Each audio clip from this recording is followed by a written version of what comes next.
Hello again, third part in my methods dealing with the unusual figure. I've decided that it's necessary to splice a piece of cloth onto this. And this is something that I've been asked about before. Somebody will come to me with their kilt and they'll be, that I haven't made, and they'll be worried and concerned, a bunch of other things, that they found a seam inside the kilt.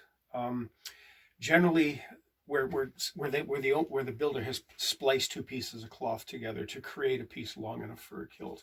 That by itself isn't an absolute indictment of the quality of the kilt. If we're dealing with bespoke, which is 99.9% of my work, no, it's going to be one piece because I've commissioned one piece or more of cloth for you. But in the case of a jobbing kilt shop, in the case of a contract for a larger number of kilts, or from X material that's X stock, we are occasionally going to see a splice. And ideally, the splice, two pieces joined together, ideally, it's going to be hidden inside a pleat. My preference is to put it on the back of the inside so it's not visible. If you flip a kilt over and you see a seam right there, full visibility, that's a fail. That's not good workmanship. That's not best practice. And the quality of the seam too, if they've just folded it together and zipped through the sewing machine, that's really not the best either, because they haven't taken the time. So what I'm going to do here, I have to extend this because this material came to me in pre-cut lengths of 8 yards. But because this is an exceptional figure, I need another couple of yards. So rather than splice it in the middle with two seams, I'm going to splice it on the end so that the outer apron is going to be here and that the splice is going to be several pleats inside from the end, I should say. Now, ideally, again, I'm going to splice this so that it's hidden as best as possible. And frankly, that's my aim. I'm not going to settle for less, because another shortcut people will do is they won't account for the scale. So if I were to see, as you can see this join here, if I was just to join this together, you can see this is larger than that. You're immediately going to see it when you turn over the kilt. You're going to have an irregularity in the width of the pleats. If I were to join it so that we have, because with the Mackenzie, we have alternating red lines, right?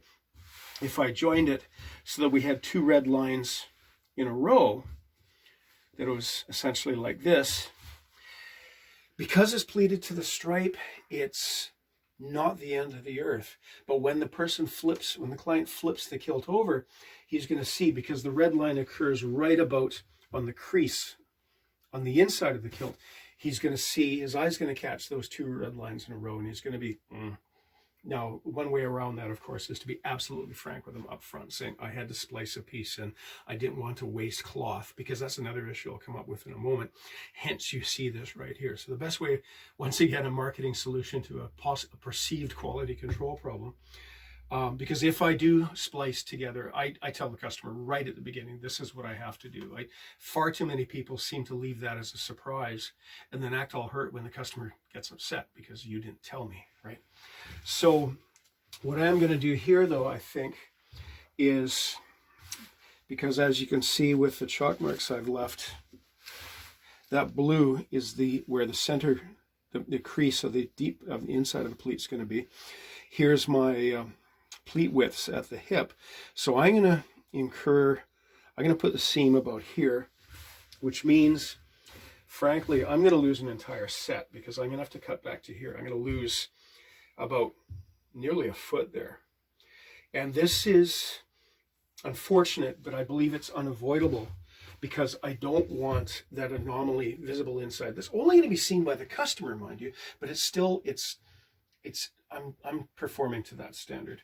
And that raises another thing. Oftentimes when people say it's an 8-yard kilt, sure, you're starting with 8 yards, but it's inevitable in all but a few cases that you're going to lose a little bit off the end just from a trimming and such like that. I'm going to do my best to make sure that as you know, the cloth that the customer paid for, all of it winds up in the kilt. But in this case, inevitably we're going to lose about a foot of cloth. So from here, I'm going to rip it, I'm going to sew it up, and then we will, later on, I'll shoot a video after I've done this before I proceed, so that you can see what I've done. And in advance, I can say that usually when I sew these, I always sew them by hand.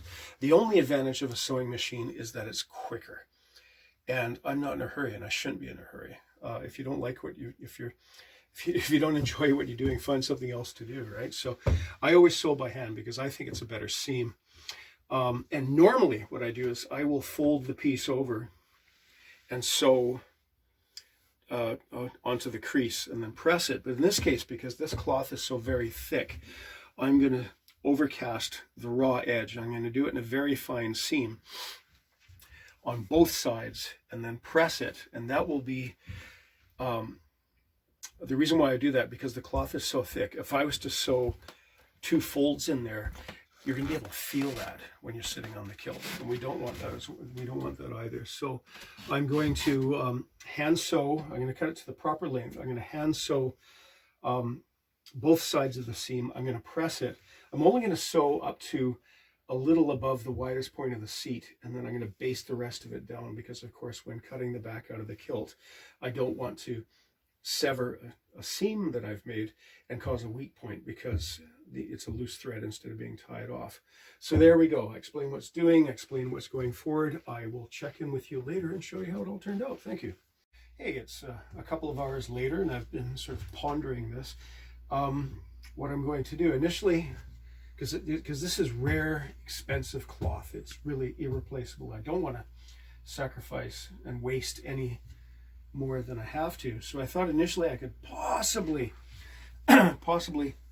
sew it there, but that interval doesn't match that, so I can't do that. I had mentioned my concerns about two red lines in a row on the inside, but I think I'm gonna have to do it in this case, because again, I don't want to sacrifice an entire set. So what I'm going to do, my white line here is going to be the line I sew to. The blue line here is going to be the 5/8 seam allowance. Same thing here. There's the line I'm sewing to, seam allowance again. So I'm going to do this. This stuff tears rather a little too easily for me too. That's the other reason I don't like it. So from here, I'm going to line this up on the marks. I'm not going to cut the seam allowance yet, because I'm going to line this up on the marks, and I'm just going to run pins through it to death so it's stable, and then I'm going to sew it. And after having sewn this seam, I'll flip it over, then I'll cut that seam allowance and sew the other side, and then following that, I'll give it a press with an iron. Now, in that particular kilt making book, which we've all heard of, the author recommends, if you're doing a two-piece kilt like this, you sew all the pleats right up to the joint, and then all the pleats on the other side of the joint, and then join it together. That might work. It doesn't strike my fancy. So if it works for you, fine. But I sew it up in the beginning here and then carry on as though it was a one piece.